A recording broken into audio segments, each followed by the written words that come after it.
Pemirsa, banjir kiriman dari dataran tinggi pegunungan Kabupaten Benar Meriah kembali menghantam permukiman warga di kawasan Kabupaten Aceh Utara. Sementara itu, banjir yang terjadi sejak 2 hari lalu di Aceh Tamiang hingga saat ini masih terus terjadi. Akibatnya sejumlah warga yang terdampak banjir masih bertahan di sejumlah posko pengungsian.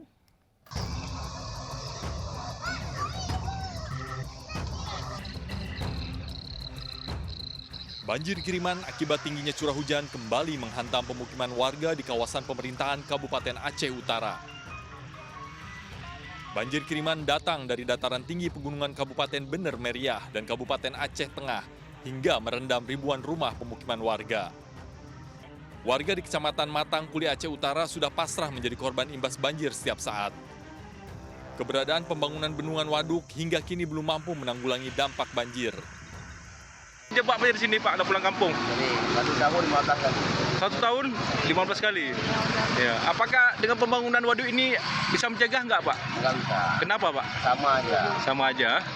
Belanda sama Belanda nggak bisa mencegah. Bisa mencegah. Enggak ya. Sementara itu, banjir yang terjadi sejak 2 hari lalu di Kabupaten Aceh Tamiang hingga saat ini masih terus terjadi. Akibatnya, sejumlah warga yang terdampak banjir masih bertahan di sejumlah posko pengungsian. Salah satu lokasi banjir terparah terjadi di Desa Masjid Sungai Yu, Kecamatan Bendahara, Kabupaten Aceh Tamiang, di mana sebanyak 1.000 jiwa lebih masyarakat terdampak banjir dan terpaksa harus mengungsi. Pemerintah Kabupaten Aceh Tamiang sendiri hingga saat ini mencatat sebanyak 3.000 lebih warga dari 43 desa di 7 kecamatan terdampak banjir. Tingginya intensitas hujan yang mengguyur wilayah Padang Pariaman, Sumatera Barat menyebabkan banjir dan tanah longsor. Akibat kejadian itu 2 warga tewas. Sementara di Padang, hujan deras mengakibatkan banjir bandang di kawasan Batu Busua, Padang. Puluhan rumah warga terendam banjir setinggi 1 meter.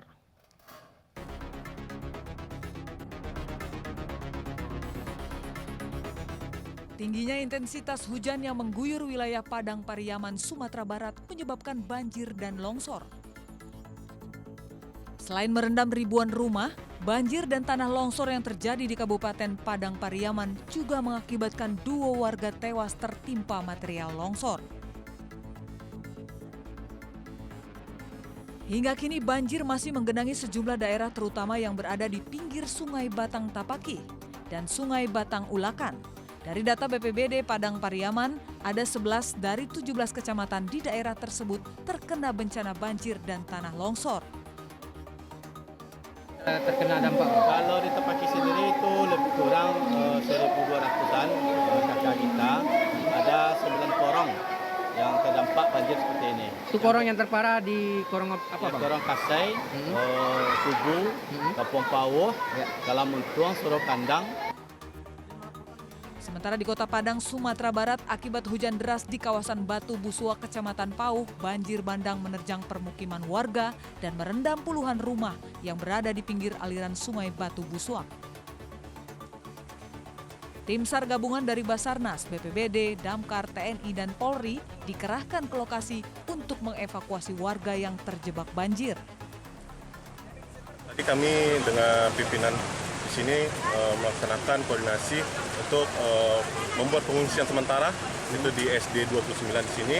Nanti di sana di saat sudah ada tempat pengungsian baru kita bisa mendata ulang apa yang terjadi atau jumlah kakak yang ada di sini. Ketinggian banjir yang mencapai 1 meter membuat warga panik dan mengungsi ke tempat yang lebih aman. Tidak dibuat dari dalam rumah. Jadi air ini meledak, datangnya mendadak gitu. Jadi nggak sempat lari keluar. Jadi ada yang warga ini yang naik ke atas atap, banyak yang naik ke atas atap, banyak mobil-mobil atau motor-motor yang hanyut. Pasca diterjang banjir bandang yang terjadi di kawasan Batu Busua, Kecamatan Pauh, Kota Padang, puluhan warga mulai membersihkan rumah mereka dari genangan lumpur. Setidaknya sebanyak 50 unit rumah warga terendam banjir dan 10 rumah rusak parah. Hingga saat ini warga terdampak banjir masih membutuhkan bantuan air bersih karena saluran air bersih mereka tercemar lumpur. Dari Kota Padang dan Padang Pariaman, Sumatera Barat, Budi Sunandar dan Eka Guspriyadi, iNews melaporkan. Hakim Pengadilan Negeri Jakarta Selatan menjatuhkan vonis 3 tahun 6 bulan penjara terhadap pendiri sekaligus mantan Presiden Yayasan Aksi Cepat Tanggap Ahyudin. Dalam putusannya, Hakim menilai Ahyudin secara sah dan meyakinkan bersalah menyalahgunakan jabatannya untuk melakukan penggelapan bantuan sosial. Pidana terhadap terdakwa dengan pidana penjara selama 3 tahun 6 bulan. Kasus penyalahgunaan bantuan sosial dari Boeing untuk keluarga korban kecelakaan Lion Air JT610 memasuki babak akhir. Hakim Pengadilan Negeri Jakarta Selatan menjatuhkan vonis 3 tahun 6 bulan penjara terhadap terdakwa Ahyudin. Dalam amar putusannya, Hakim menilai mantan pendiri Yayasan Aksi Cepat Tanggap itu terbukti secara sah dan meyakinkan melanggar pasal 374 junto pasal 55 ayat 1 ke 1 KUHP dengan melakukan penyelewengan dana bantuan sebesar 117 miliar rupiah yang seharusnya diperuntukkan untuk pembangunan fasilitas sosial. Atas putusan tersebut, Ahyudin melalui kuasa hukumnya menyatakan pikir-pikir. Dalam putusan tersebut, dalam putusan majelis hakim tersebut, kami menganggap adanya pertimbangan dan fakta persidangan yang tidak menjadi pertimbangan majelis hakim, sehingga kami nyatakan pikir-pikir. Diketahui vonis hakim tersebut lebih ringan dibanding tuntutan 4 tahun penjara yang diajukan jaksa penuntut umum. Dari Jakarta, Rizky Falupi, iNews melaporkan. Beralih ke informasi, Partai Golkar menggelar rapat koordinasi teknis dan bimbingan teknis untuk pemenangan pemilu wilayah Sumatera bagian utara di Pekanbaru Riau. Dalam rakornis ini, Partai Golkar menargetkan 17 kursi DPR Republik Indonesia dari wilayah Sumatera.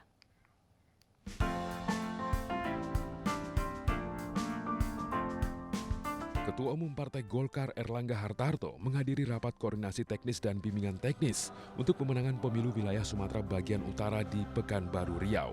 Dalam rapat yang dihadiri ratusan kader dan pengurus Partai Golkar ini, Erlangga menargetkan wilayah Sumatera 1 harus mampu meraih 17 kursi DPR RI. Rakornis Sumatera bagian utara terdiri dari Aceh, Riau, Kepri, Sumut, dan Sumbar.